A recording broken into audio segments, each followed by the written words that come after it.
Well, good evening, everybody, and welcome to another Ordinary Left roundup of the political week. I'm joined by Demo this week, and hopefully at some point we will also be joined by Bonnie, so you won't just be stuck with the two of us. But it's been an interesting political week. I'm sure there'll be plenty to talk about. One of the most standout things, really, which we were just talking about before we started the programme, is the fact that last night we saw England fans shouting, "Football's coming home."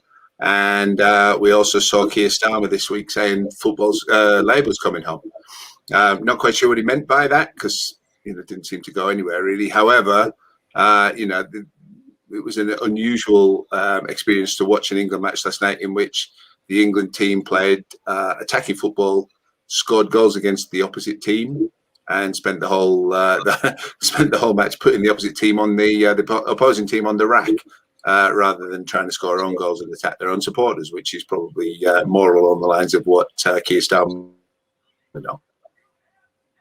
Probably get into unpicking things in a bit more detail. Give us your quick roundup in your inimitable style, and then we'll move on to look at each event in turn. Well, you're going to start with Keir Starmer and his football shirt, and he's there cheering, and you're seeing him on Twitter on doing this as they're scoring the goals, and thinking at least he's not throwing a pint around, or at least he's not pointing today. But it's fantastic with brilliant attacking football from the England team, taking it to the other side. And I'm thinking, well, if only Keir Starmer would take a note out of their books. It's never mind ripping off the whole "football's coming home" slogan by saying Labour's coming home, because it's absolute nonsense. For those of us who call Labour a home, it doesn't feel very welcoming at the moment with him leading it. But, if he's going to say, if England's going to be the analogy here, and they're going to be wonderfully attacking, and they're going to really take it to the other side, let's hope Keir Starmer does to pick up a leaf in their book. Because let's be honest, the England football team, or certain players within it, perhaps, have been doing his job for him for long enough over the last year. So maybe it's time he stopped slacking off and did some attacking himself. Well, yeah, and point his face down the right end of the pitch really would be would be a starting point. So I mean, let's look at some individual events from the week, and obviously the big one that everybody will be expecting us to talk about is the Batley and Spend by-election. Labour managed to drag themselves through that and just scrape over the line by 323 votes, literally decimating their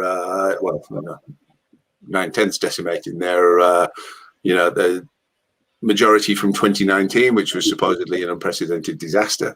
And yet we've seen Keir Starmer, despite using the guilt tactic of having the sister of the murdered former MP stand in against the party rules, because the party rules say you've got to be a member for 12 months before you're allowed to stand for anything.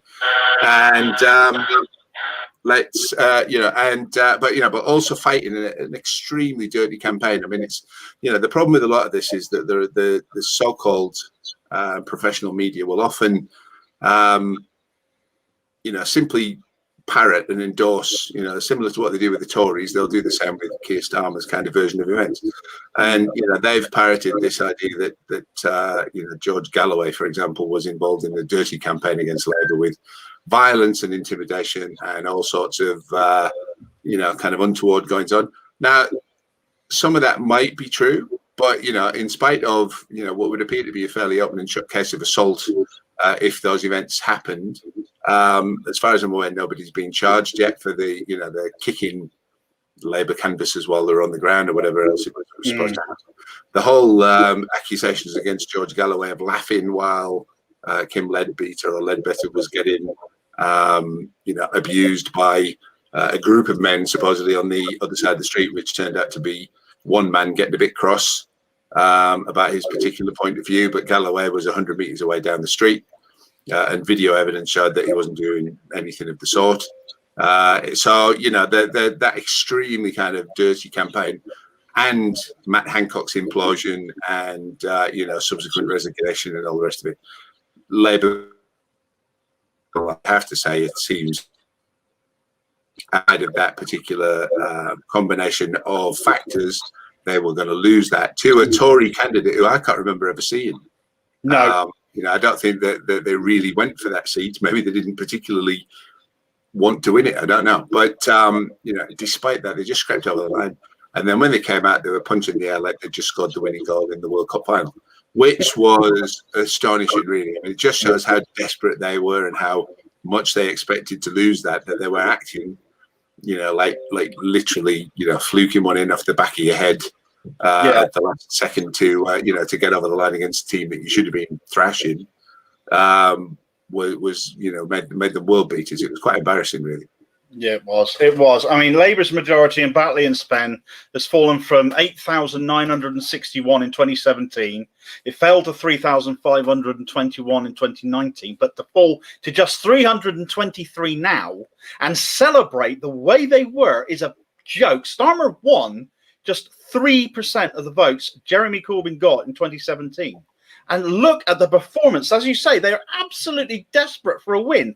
They threw absolutely everything at this. There was no depth that was too low to plumb. We had an inexperienced candidate, as you say, who had been a member for 5 minutes that the rules were bent for. And the only reason they did that is because of who her sister was. They played an emotional blackmail card. It was pretty disgraceful. And there was also all this dog whistle racism implying that they were losing the Muslim vote because of Starmer's work on anti-Semitism. And it's no wonder George Galloway, who's well thought of amongst Muslim communities, was then seen as such a threat, and indeed how he ended up winning more than 20% of the vote himself.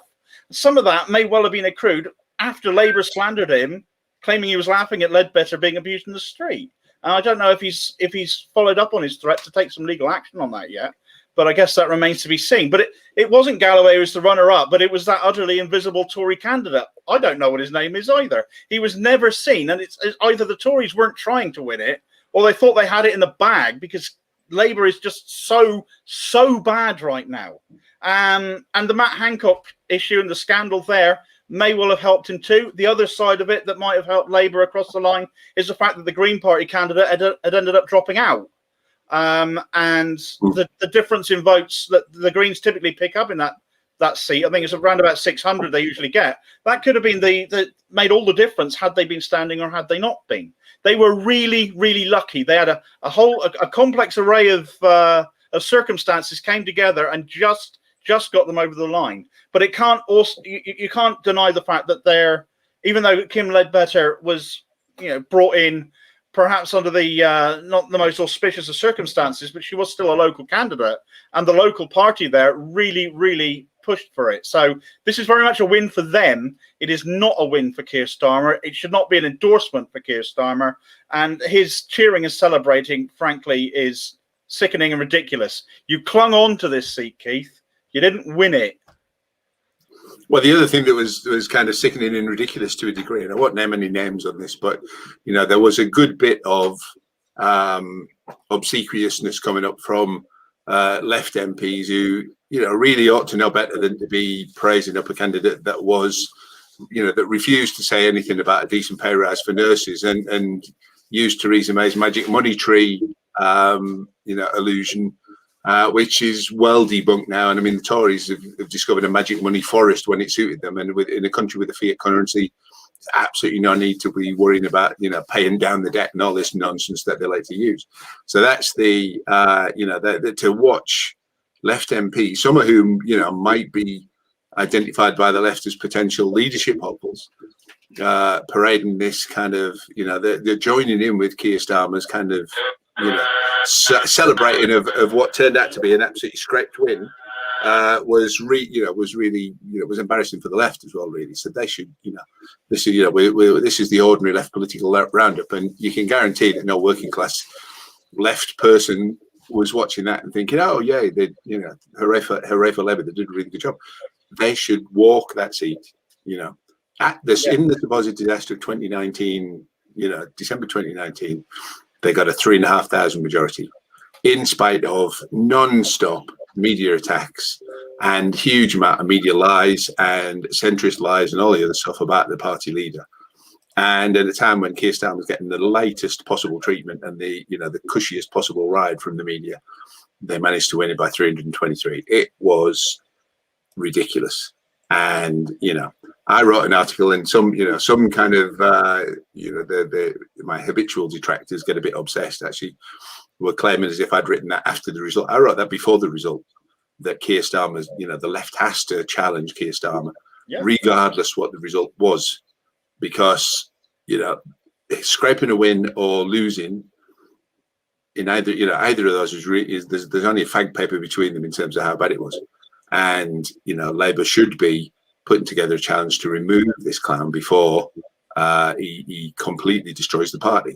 Because, you would have to say he's an extremely effective leader if his plan is to destroy the Labour Party, because he's bloody good at it, Yeah. And yet when it comes to trying to make Labour electable, then we come into the 20 points ahead territory, where supposedly any other leader would be 20 points ahead, and we're God knows what now, 17 points behind or something. It really is bad. And it looks like we've got a special guest joining us here with our friend Kailash Chand, eminent physician and National Health Service campaigner. So he's going to join us on the call there on the program, rather, for some more part of it. I'm not sure. We'll find out. But welcome, Kailash. Glad you could join us. Thank you very much. Yes, always a pleasure, Steve. So what's happened this week?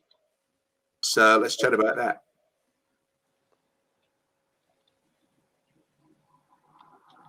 Can you hear us all right, mate? Can't hear your broken voice. I think Debo can hear me, so I suspect you. Have you got your sound off? Yes. Turn your volume up. Okay. I can hear you now. Better? Can you hear me? Yes, we can hear you. Yeah. Are we talking about NHS? Well, let's do that now. So it's about the National Health Service. Okay. Yes. I think today we are going to mark the 73rd birthday of NHS tomorrow. Sorry, not today. And in my view, a very dark cloud hangs over NHS for many reasons. One is 16 to 18 months of tireless working of 1.3 million people have exhausted them beyond measure. We have a recruitment and retention crisis. We have a huge, massive backlog, and 5.1 million people officially are waiting on the waiting list for non-COVID treatments.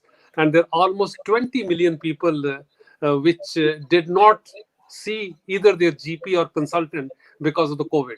So imagine the workload scenario or workload crisis. And on top of it, what they are doing is giving us just some clapping, and the pay rise, derisory pay rise, insulting pay rise, even calling it pay rise, in my view, is beyond me. It's not a pay rise, it's a pay cut. Mm-hmm. And when everything, the show in the town was NHS and healthcare, and this is how you treat your healthcare workers, particularly nurses and the people who are not at the higher strata. How are they going to pay their mortgages? How are they going to pay their bills? How are they going to have their kids educated? How are they going to have their housing? It's almost an impossible job to stay in NHS. And I think here I really honestly salute all those workers who have kept on going during this crisis. And NHS now is run on goodwill, in my view. And we all know what Andrew Lansley did to NHS since they came to power in 2010. He wanted to really kill the NHS off. And Jeremy Hunt went on that journey. And the worst thing, I thought we've seen the worst of two health secretaries. But Matt Hancock has broken all the records.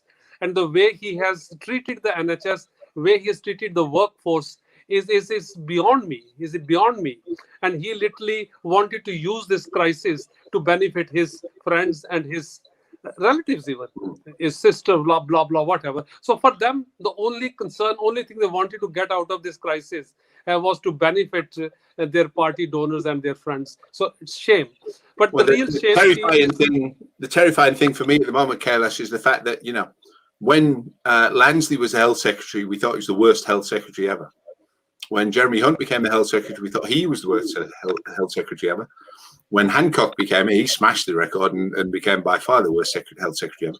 But looking at that pattern, this time in a year, we might be looking back at Matt Hancock and thinking, bloody hell, those were the good old days.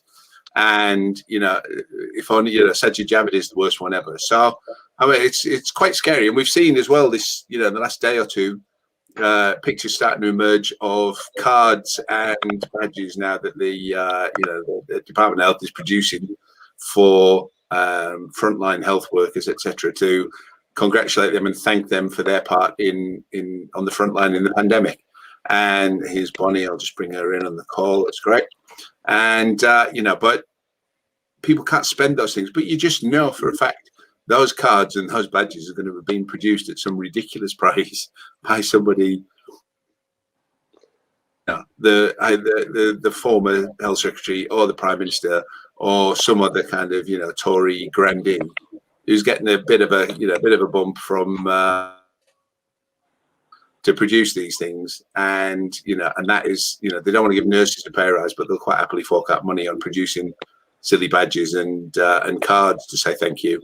And I'm reminded of that cartoon that came out a bit about halfway through the whole thing, when I can't remember the exact wording, but a picture of a nurse saying I'm something like, I'm off to Tesco now to spend my claps. And it just doesn't work that way. And the contempt that they're showing for frontline workers in every sector, not just in the health service, is absolutely ridiculous.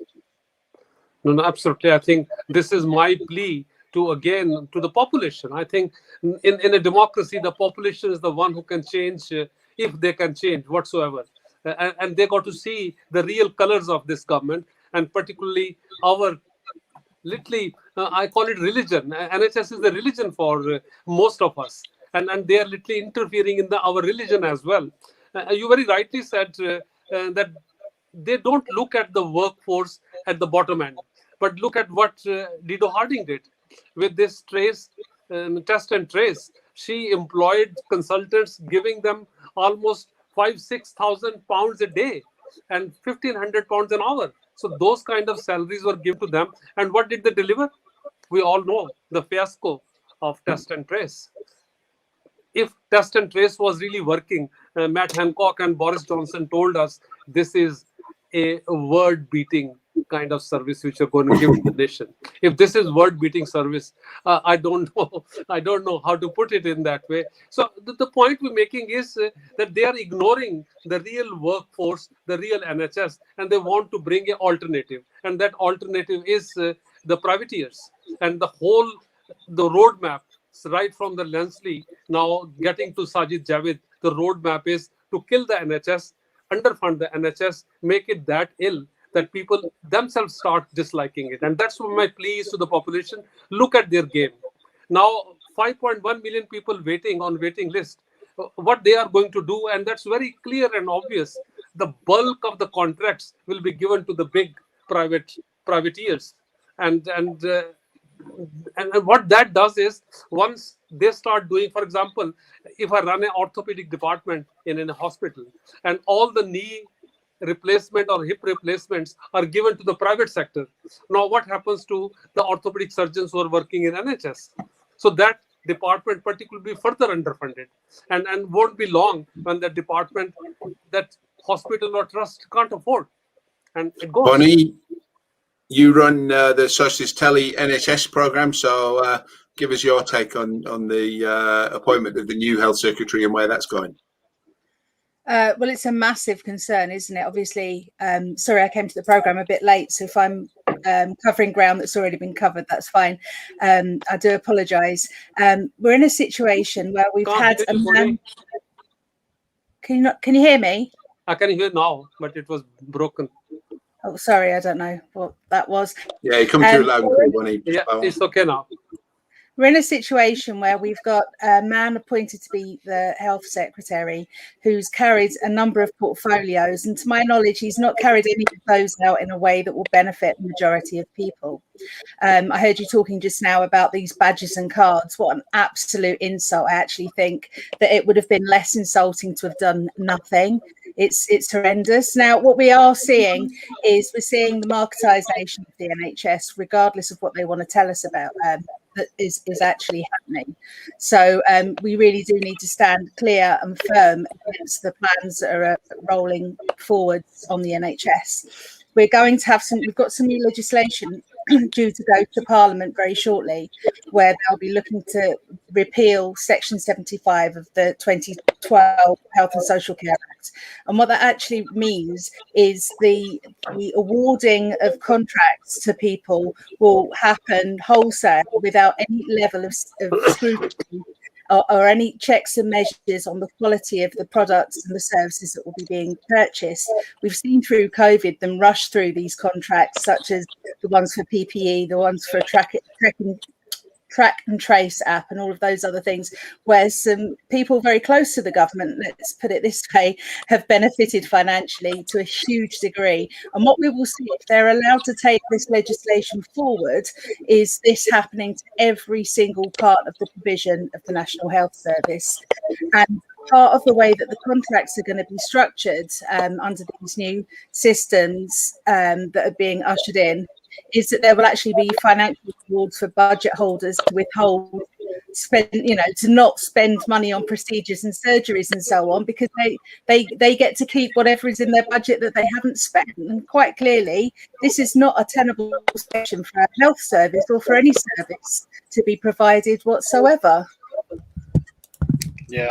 It's funny, isn't it? We've mentioned Andrew Lansley, we've mentioned Sajid Javid, we've mentioned Matt Hancock. Isn't it interesting that how badly we used to be disgusted and hate Jeremy Hunt, yet his name doesn't even spring to mind anymore? And this is a guy who wrote a book on how to dismantle the NHS. But Sajid Javid is a banker. He's not got, yet again, the Tories have appointed somebody with no experience in health because they really don't care. They want somebody who's going to punch numbers into a spreadsheet and make X equal Y, and we will all pay the price for that. And now, of course, he's announced that after 150,000 deaths due to failing to get to grips properly, the government is simply going to wash their hands of the matter by saying, well, you're just going to have to get on with it. You're going to have to put up with it. We're going to have to live with it. And what a disgusting way to overwrite their rank ineptitude and failure to deal with this properly. And actually, I don't believe they even want to. And I'm going to come to a personal example here right now, because nowhere has this been proven more evidently than right now here in Cornwall, where 72 designated COVID areas that make up the county, 68 of them currently have cases, and several of these are rising. Where I live, we're up 40 cases in a week, and 2 of those are 2 of my own children. Now, my wife's clinically extremely vulnerable. She called it last year, was chronically ill. I've got another son who's, aside from having to isolate and not being off work anyway, was going to be off work for the next week because both of his bosses have come down ill, and a whole restaurant has had to be closed. So as much as people, especially conservatives, will say, oh, we've got to keep the economy running, we've got to keep driving this, we've got to put up with it, we've got to somehow live with it. Actually, this has real world economic ramifications. An entire restaurant has been closed down. A school is now having to chase up everybody my youngest son has come into contact with. My eldest son works security. He was at the G7, but he works at the court. He works at nightclubs. He could have caught it from anywhere, and he could have spread it anywhere before he even knew he had it. This is not something we can live with as things are now. And any conservative who's saying that is an idiot and is putting lives at risk. Bonnie, you were waving a finger there.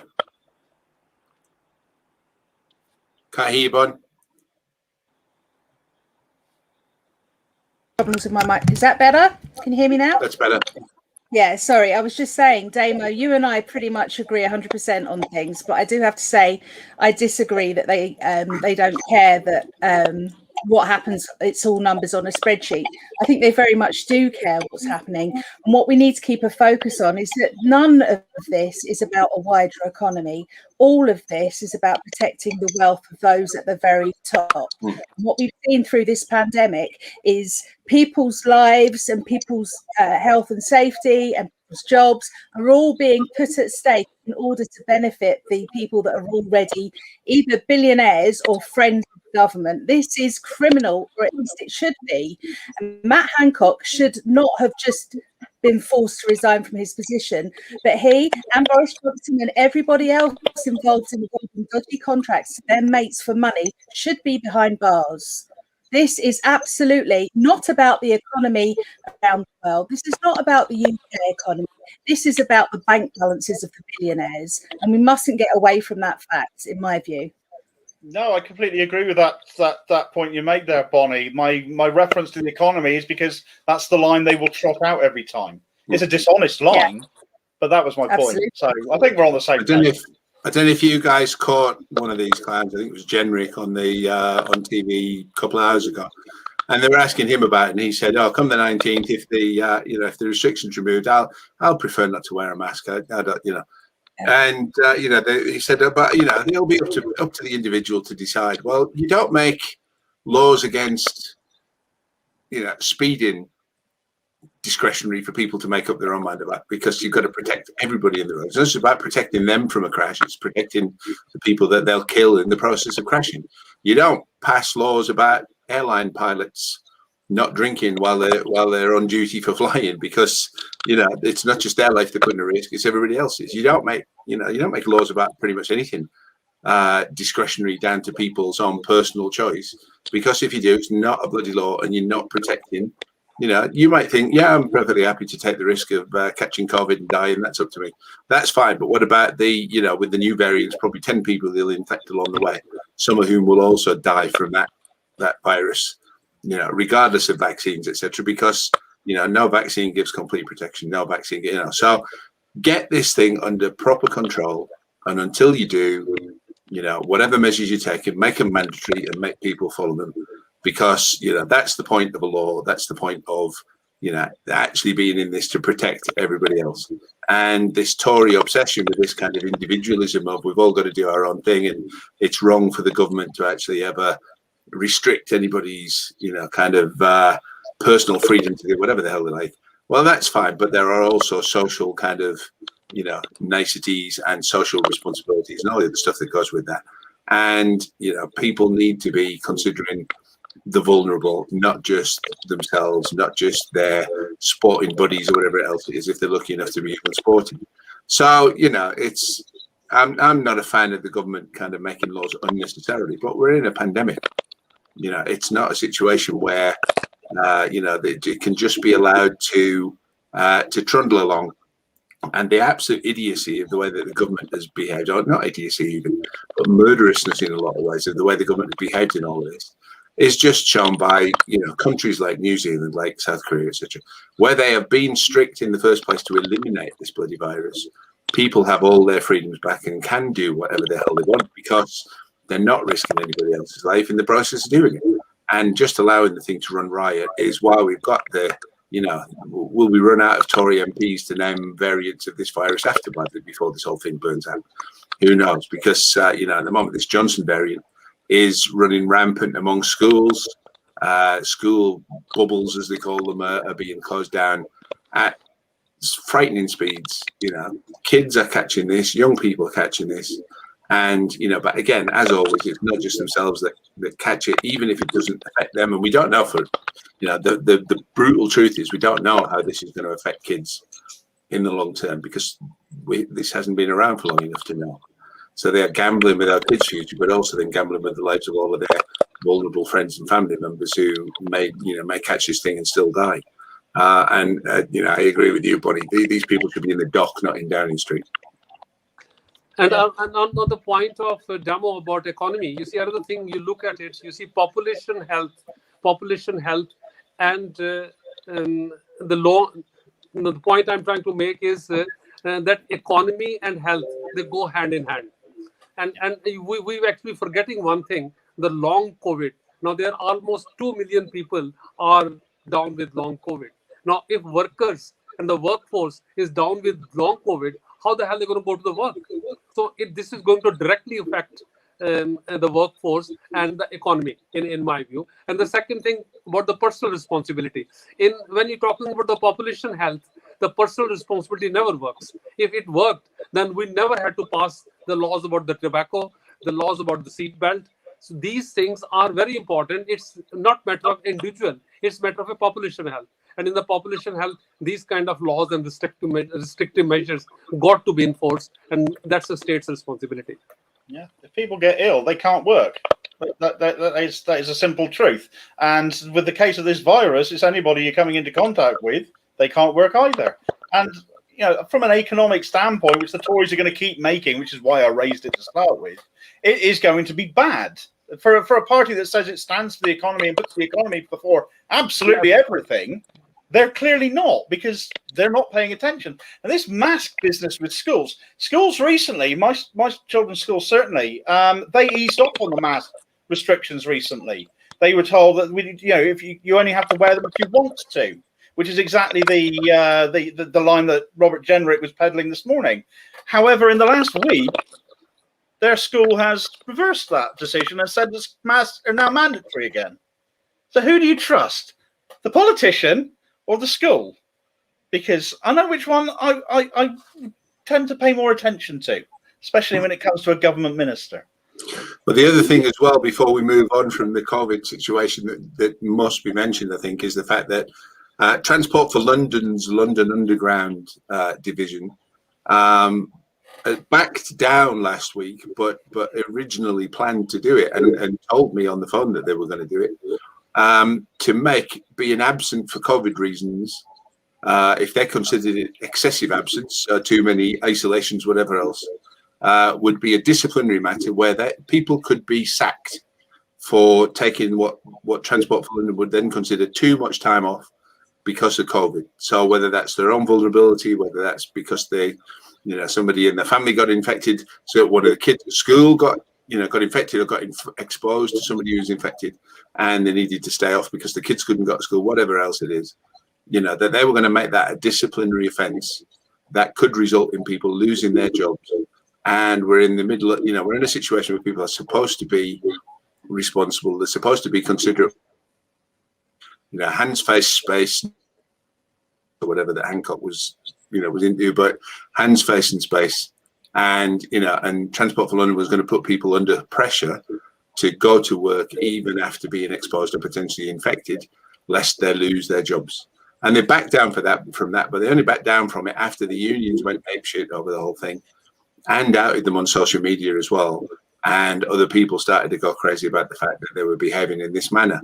And, again, how can the government say that individuals are going to be, need to be responsible and, we're all in it together and we're all going to live with it or whatever, when, if a massive organisation run, as far as I understand the structure, by a Labour mayor, has to be said as well, is going to be taking that kind of stance on people doing the responsible thing and actually keeping themselves at home if they've been exposed to the virus.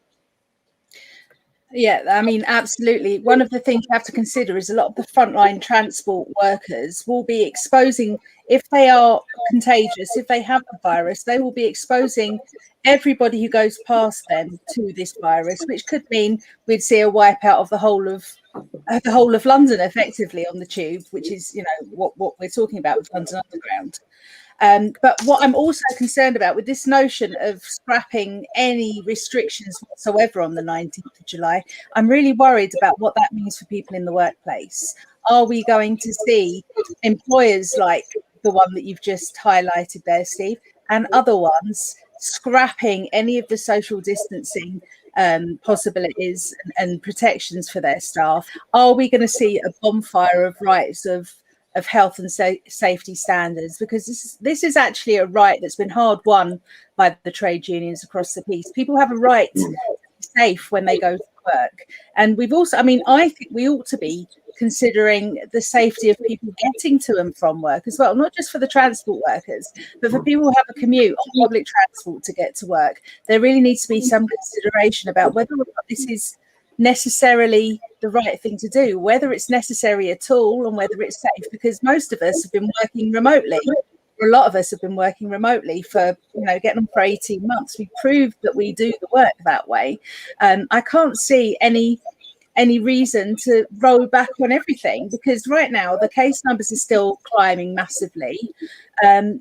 Okay, the number of deaths have gone down, but then maybe you could argue that the huge numbers of people that died over the last year are those that were most likely to have died from it, and you only die once, so the most vulnerable people have already been, cast aside. Well, the other fact is, the more it's allowed to spread, the more likely it is that a variant's going to come up that does bypass the vaccines and get us back in the same situation that we were.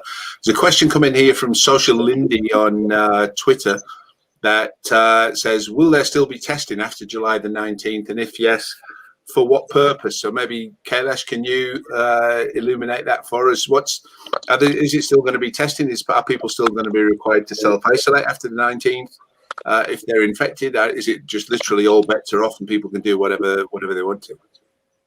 What I heard, Steve, that they are withdrawing this so-called test and trace system after 19th of July. The truth is, if this was working, then we wouldn't have been in this kind of dilemma. What we have now, all this should have been controlled. This has worked. You must have seen this joke actually in Guardian. It was today reported that the kids are playing with the orange, and they can play with the orange juice and make test positive. So in a way, the whole thing is becoming almost a fiasco. I think we've lost Carl, or at least I lost slightly on sound there. System was never ever.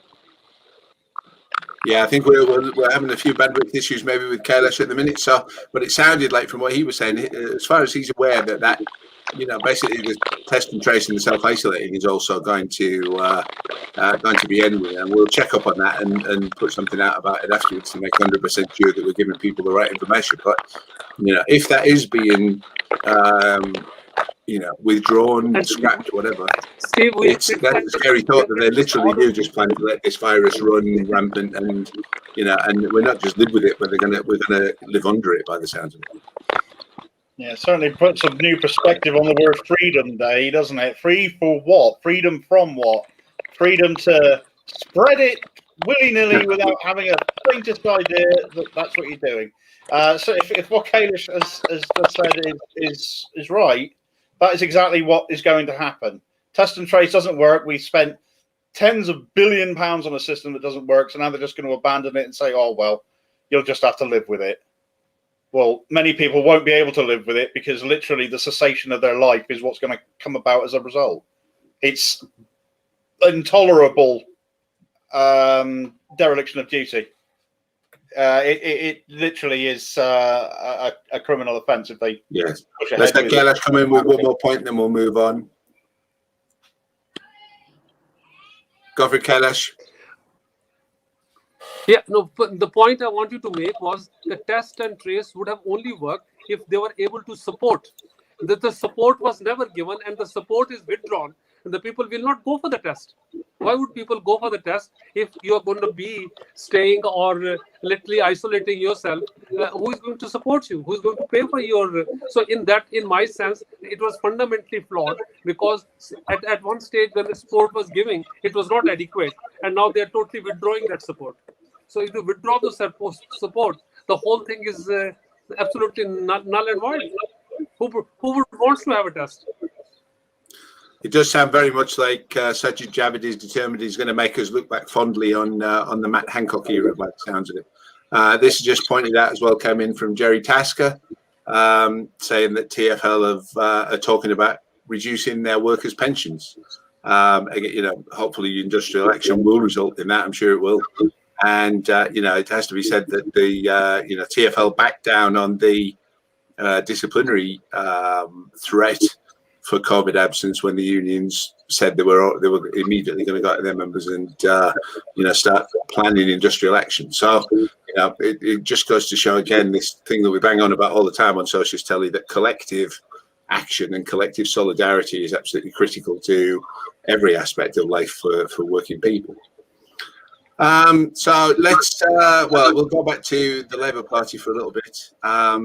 Couple of interesting things happened during the week. One, the GMB, which is a relatively right-leaning union, one of the big ones, and one of the big affiliates for Labour, has started a process of reviewing whether it continues to fund and remain affiliated to the Labour Party. And the flip side of that coin, almost in one way, is that where the Labour right constantly talked about, Corbyn doesn't really want power and all this bollocks, where those factions have done very little else apart from attack the left membership and try to consolidate their own power within the Labour Party at the cost of any kind of electability. But it's pretty clear now from the rising number of attacks on local parties where they are being prevented from selecting their own delegates to go to conference, And whether that's by suspensions, by regional offices hijacking the meetings, by them being banned from meeting at all, etc. That they're planning to use this conference to force through a leadership rule change, which will return the power to a small number of MPs in terms of selecting the leader and disenfranchise the membership. So we've got a Labour Party that on the one hand is even making right-wing unions think that it's not worth supporting them, and at the same time they are busy just kind of fiddling while the Titanic sinks, and trying to seize every lever of power in this and make sure that nobody can ever make a decent Labour Party again, essentially.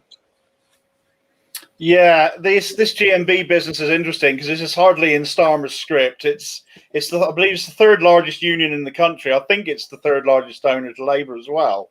And the new General Secretary of the GMB, Gary Smith, has basically revealed that he plans to review donations to the Labour Party and even ongoing affiliation, because despite being one of the right-wing leaning unions, they don't believe they're getting value for money from Starmer and their members are not getting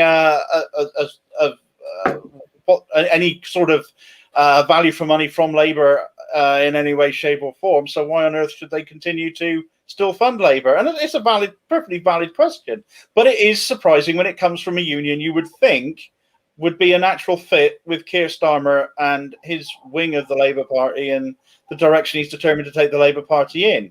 But they're clearly not buying it. So the money woes for the Labour Party looks set to continue regardless of what Starmer does. Can't say I feel that sorry for him. You just can't sell enough raffle tickets, can you, to make up for the loss of money from the trade unions? This is a matter of democracy. Look, if they want money from people, they need to deliver something. The Tory donors expect a good return on their money. As trade unionists and Labour Party members, we have a right to expect the same. But we're not asking for cash handouts. We're asking for public services. We're asking to be looked after. We're asking to be treated with respect. We need our elected politicians and those that are unelected as well to actually respect and represent the demands of the members. It's as simple as that. Yeah. The other aspect of where we're seeing Starmer essentially channeling Tony Blair by the looks of it.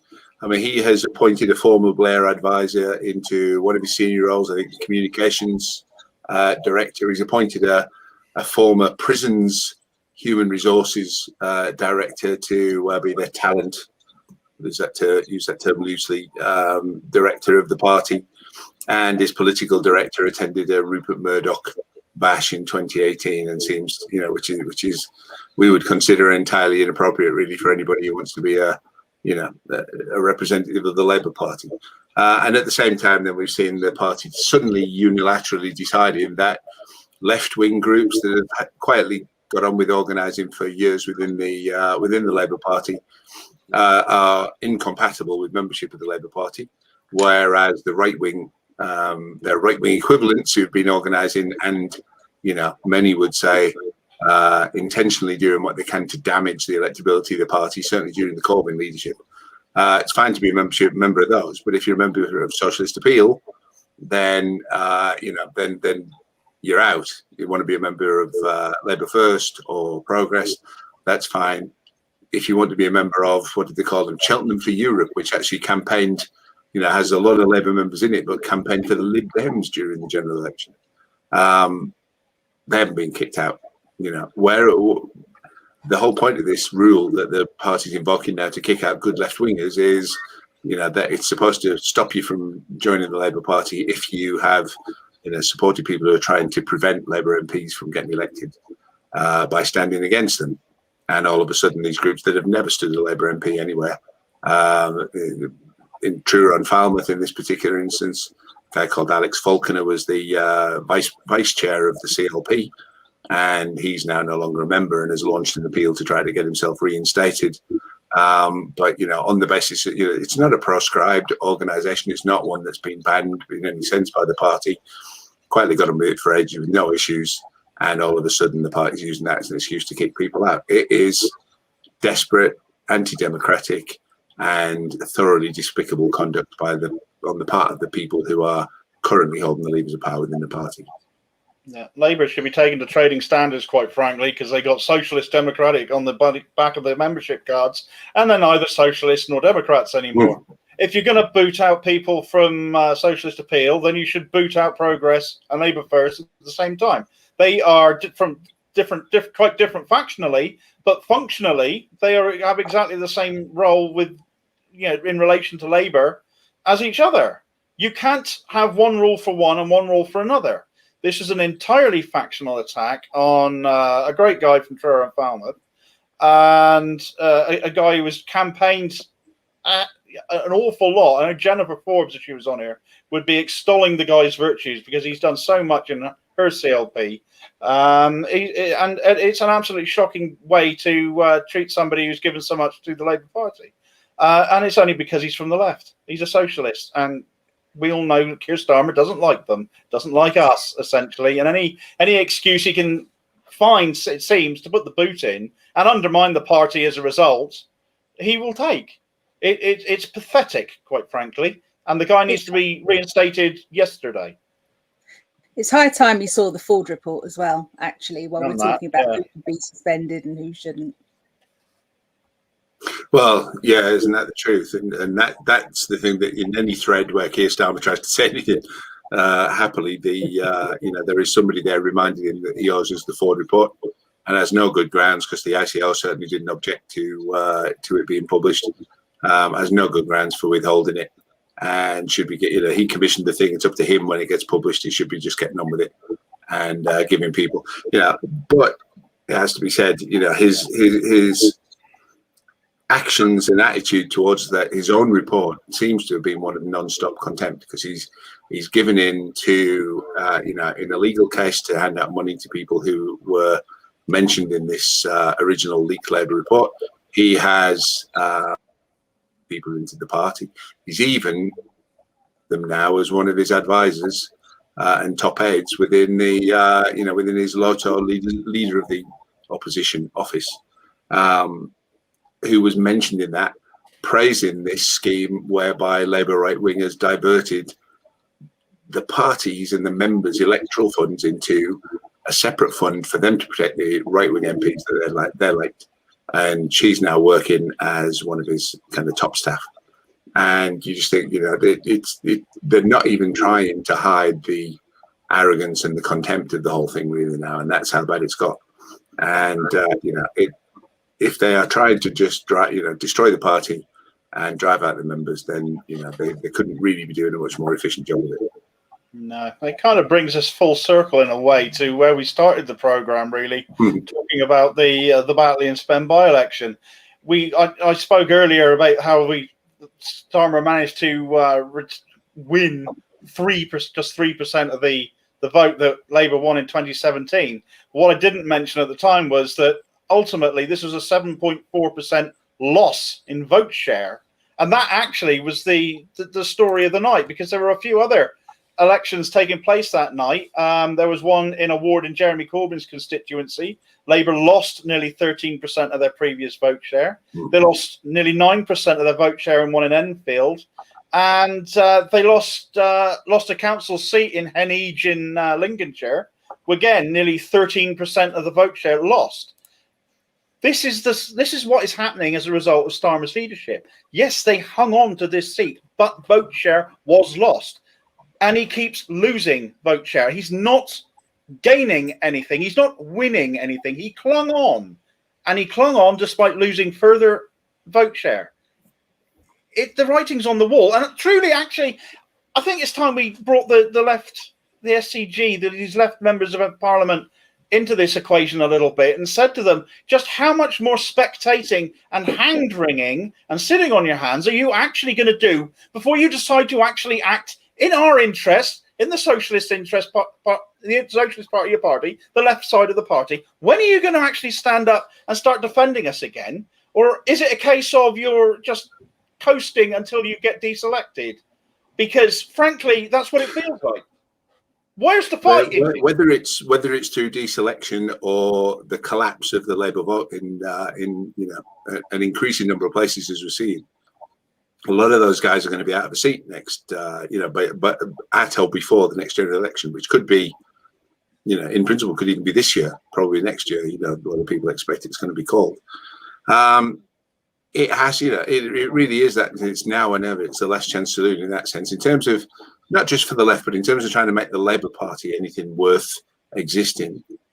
We are at the point now where action has to be taken, and Batley and Spen doesn't change anything. Him scraping over the line and that doesn't change that equation one iota, because the trend and the swing that we've seen in that election and around the country means that Labour would be lucky to get 150 MPs at the next election. And, gut feeling for me at least says they'll be looking to get 100. It really is getting that bad. And they are just shredding whatever goodwill and credibility and all the rest of it that they have had. It is a desperate time. This last couple of minutes now, and we'll see if we can finish on time or a bit ahead. We'll just make a mention, because the mainstream media has ignored it completely, the fact that Julian Assange is still in essentially solitary confinement in Belmarsh prison for what appears to be, with no justification whatsoever. So the US case against him has really collapsed. The main accuser, they switched tack halfway through the extradition proceedings, trying to use a different reason for extraditing him, because the first one was falling apart. That one's now falling apart because his accuser, who was already in prison for fraud, has admitted that he lied about all of his accusations against Julian Assange that the US was trying to use to bring him out. That guy's, as far as I was aware, I think it was his birthday yesterday, but he's in prison. His mental health is falling apart. Jeremy Corbyn, Diane Abbott, Richard Bergen last week were trying to get access to him, and as I understand it, failed to be able to do that. The case against him is ridiculous. The judge is not allowing time for his defence to respond to any of these changing circumstances, but now they also do it whatsoever. There's no charges pending against him, as I understand it now, in Sweden, where they were, he was worried that was going to be the route that the Americans would use to extradite him. There is no justification for treating a human being in the way that they're being treated. Sadly for this government, this is how they like to treat human beings if they can get away with it, as we see with the treatment of immigrants, as Tony Benn observed. Watch how they treat people in other countries, because it's how they'll treat you if they can get away with it. They think they can get away with it in this country in an increasing number of cases, and that's what they're doing. So, if anybody else wants to say on that, otherwise I'll finish off on that particular note. But that guy should be out of prison yesterday, and in fact should never been persecuted in the way that he has been in the first place. So, that's not making him out to be safe. That's not claiming that he's anything that he isn't. But the actions, the overall kind of good of the people and of journalism and democracy is being attacked by this campaign against him, and that needs to end. And the government should be, they should have done to them what they're doing to him if they don't stop it right now. And that's my long and short of it. I'll let somebody else have the last word if they want it. Well, I think we all think. Go on, Sorry, Bonnie. Damo. Go on, you have it. I was just going to say, I think we can all think of a few people that we'd like to see take the place up in that cell that should be vacated. We've named a few of the people that are responsible for, let's say, 150,000 dead people that was avoidable. Anyone that's involved in that should be in the dock, as you said, Steve. They've got the wrong man. Said he turned 50 years old in prison yesterday, and he had no business still being there on his 50th birthday. The case against him, all cases against him over the last several years, and now ultimately the big one, have fallen apart. There is no justification in holding him in prison. He is being held as a political prisoner, essentially, nothing more. The Americans want him, and we're still hanging on to him. The Americans have got no rights to him in any way, shape, or form. There is no case against him now to force that. Let him go. He doesn't belong. I will bring in here actually a comment that came in literally in the last few seconds from John Steele, or John Steele Guitar. I'm not really sure what his proper name is, but any thoughts on tomorrow's parliamentary business? Well, yes. I mean, obviously, this show's general premise is it's looking at the week that's just gone past, but it is worth mentioning because it ties in with our point there about Julian Assange, that the government's other assault on free speech and our democratic rights, the right to protest, is coming back into Parliament tomorrow, where they're going to, re-address this bill that they shelved because of the widespread public anger about it and the level of protest that it triggered. But they're bringing that back to Parliament to try to get it through now, where they're going to put people potentially in prison for 10 years for causing a protest if anybody, for participating in a protest, if anybody thinks that protest is inconvenient. And, that might be a picket line. It might be, a protest, as we saw with the Clapham Common protest recently, where the police have, I think have now admitted that they behaved in the wrong fashion towards the protesters there. But, the government will make it essentially illegal to protest to any degree that might cause any amount of disruption or inconvenience. And the whole point of protesting is to cause disruption and inconvenience, so people sit up and take notice to stuff that they were ignoring. So, we'll give that is coming tomorrow. Get onto your MP and make sure that they fight that bill, because it is a despicable thing, and make sure you support any protests that are going on with it. And I'll just end up with this, that Kay Smith loves your rents, Damon. So everybody who has participated in the programme, thank you very much for your time. If you've watched or are watching this on catch up, then thank you very much for that as well. Do remember, hit the like, subscribe, notification, whatever other button on your preferred social media platforms. Make sure you keep up with what we're doing, and do share this and follow the guys here, Kailash Chand, Bonnie Craven, and Cornish Demo on Twitter, and make sure that they get their word out in the way that they deserve as well. Thank you everybody very much. Have a good week, and join me on Squawk Talk tomorrow on Socialist Telly at 8 p.m. Where we will have the brilliant guests on. We'll have Alexis Sale, and we'll have Emma Dent Code, possibly a third guest as well. Still waiting for confirmation on that. But those guys will make a cracking show, and I'm looking forward to bringing it to you. Take care, everybody. God bless.